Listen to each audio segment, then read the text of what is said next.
विभाग बी पूछा गया था, उस विभाग जी के कुछ प्रश्न, जैसे इसमें जो हमारा 35वां प्रश्न है उसका 8वां वाला जो प्रश्न है, तो उसके अंदर हमको 4 प्रश्न पूछे गए थे। 4 प्रश्न पूछे गए हैं। पहला प्रश्न ये था कि जलीय HCl का घोल विद्युत का वाहक क्यों है। तो देखो जलीय HCl बोल रहा है। अब जलीय HCl का घोल जो है वो विद्युत का वाहक इसलिए है कारण कि उसके अंदर H+ और Cl- आयन उत्पन्न होता है, तो इसके अंदर आयन का निर्माण होता है या आयन उत्पन्न होते हैं, इसलिए ये घोल विद्युत का वाहक होता है। तो आपको लिखने का कि इसके अंदर आयन का निर्माण होता है, इसलिए यह विद्युत का वाहक होता है। अगला प्रश्न बी जो पूछा है, जब अम्ल के घोल में हम पानी से उसको तनुकृत करते हैं तो H3O+ आयन की सांद्रता में क्या परिवर्तन आता है। तो H3O+ आयन की सांद्रता जो है वो सांद्रता घटती है, तो आपको लिखने का उसकी सांद्रता क्या होती है, घटती है। यानी H3O+ आयन की सांद्रता क्या होती है, घटती है। तो हमारा उत्तर आएगा कि H3O+ आयन की सांद्रता घटती है जब अम्ल को हम पानी से तनु करते हैं, तो उसके अंदर H3O+ आयन की सांद्रता घटती है। सी प्रश्न है, किसका पीएच अधिक होगा। तो यहाँ पर दिया हमको सांद्र HCl और हमको दिया है दूसरा तनु HCl। इन दोनों में से किसका पीएच अधिक होगा। तो किसका पीएच अधिक होगा तो आएगा तनु। तनु का पीएच क्या होता है, अधिक होता है, तो इसका पीएच क्या होगा, अधिक होगा। तो यहाँ पर हम लिखेंगे तनु HCl।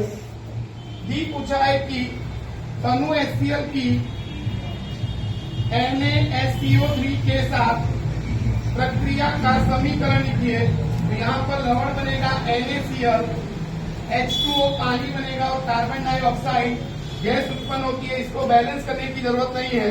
तो ऐसे हमारे 35वें के 4 प्रश्नों के बड़ा उत्तर लिखने थे। अब प्रश्न हमारा आता है 36वां।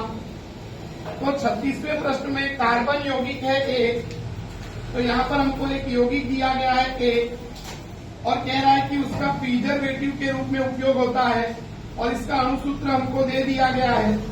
इसका अणुसूत्र दिया गया है। अब कह रहा है कि इसकी हम एथेनॉल के साथ क्या करते हैं, प्रक्रिया, और प्रक्रिया करते हैं तो एक यौगिक बी बनता है। तो यौगिक बनता है बी और जिसकी मीठी गंध आती है। तो आपको यहाँ पर कह रहा है पहले प्रश्न में कि यौगिकों को पहचाने।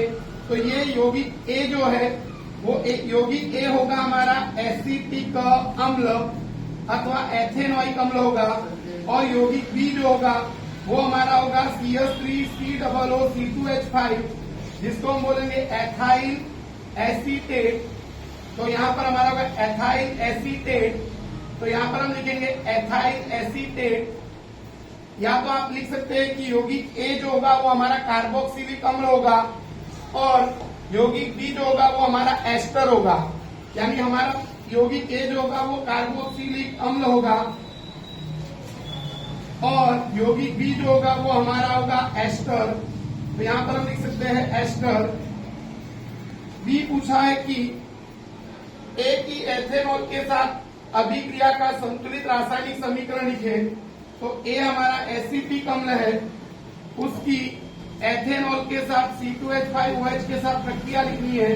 तो यहाँ पर बनेगा हमारा, यहाँ से पानी का अणु दूर हो जाएगा और यहाँ पर बनेगा H2O और बाकी का जो है CH3COO2H5।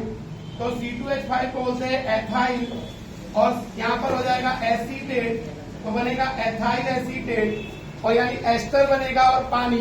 तो याद रखिएगा कि कार्बोक्सिलिक अम्ल की अल्कोहल के साथ प्रक्रिया करते हैं तो यहाँ पर बनता है एस्टर और पानी। अब हमको कह रहा है कि बी में से ए यौगिक के प्राप्त करने की विधि। अब देखो बी में से हमको ए यौगिक प्राप्त करना है। तो देखो बी में से हमको ए यौगिक प्राप्त करना है, यानी CH3COO2H5 में से हमको क्या प्राप्त करना है। तो हमको प्राप्त करना है यहाँ पर बराबर कौन सा यौगिक, तो यौगिक हमको ए प्राप्त करना है। तो इसके लिए हम इसकी प्रक्रिया NaOH से करेंगे। NaOH से करेंगे तो यहाँ से इतना जुड़ जाएगा एक साथ। तो यहाँ पर हमारा बन जाएगा C2H5OH और यहाँ पर बनेगा हमारा CH3COONA यानी कार्बोक्सिलिक अम्ल का सोडियम लवण बनेगा और इसी को हम बोलते हैं साबुन और इस प्रक्रिया को हम साबुनीकरण कहते हैं।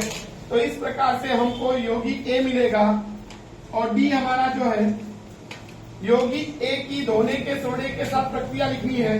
तो यौगिक A हमारा है CH3COOH, उसकी धोने के सोडे के साथ प्रक्रिया लिखेंगे तो यहाँ पर Na2CO3 के साथ तो यहाँ पर बनेगा CH3COONA, पानी बनेगा और कार्बन डाइऑक्साइड गैस उत्पन्न होती है।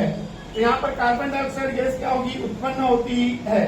तो इस प्रकार से यहाँ पर हमको बैलेंस करने के लिए 2 लगाना पड़ेगा और यहाँ पर भी हमको 2 लगाना पड़ेगा तो ये बैलेंस हो जाएगा। और इस प्रकार से हम ये पूरा का पूरा जो प्रश्न हमारा 36वां था उसको लिखेंगे। आपको ये वीडियो पसंद आई हो तो चैनल को लाइक कीजिए, चैनल को सब्सक्राइब कीजिए और वीडियो को लाइक कीजिए और ज्यादा से ज्यादा लोगों को शेयर कीजिए। Thank you.